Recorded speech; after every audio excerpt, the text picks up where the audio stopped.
एगो हम भजन गावतानी शिव जी के।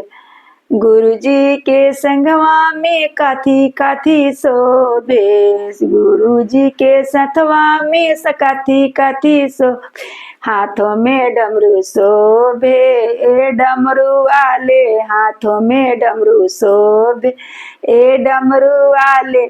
शिव जी के संगवा में गौरा माई शोभे, शिव जी के संगवा में गौरा माई शोभे, हाथों में डमरू शोभे, ए डमरू वाले हाथों में डमरू शोभे, ए डमरू वाले।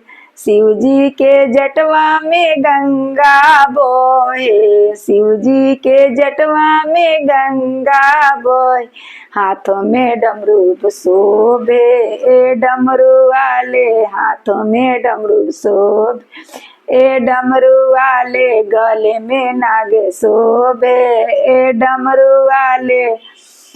हमार अगर भजन अच्छा लगी तो वह सब्सक्राइब जरूर करम, आ हमरा के मैसेज करम कि अच्छा लगी से गीत। हमरा इतना आशा बा कि जरूर लाइक करम, आ ना तो हमरा के सब्सक्राइब करम कि हम ये आशा हम रखले बानी रउआ लोग से।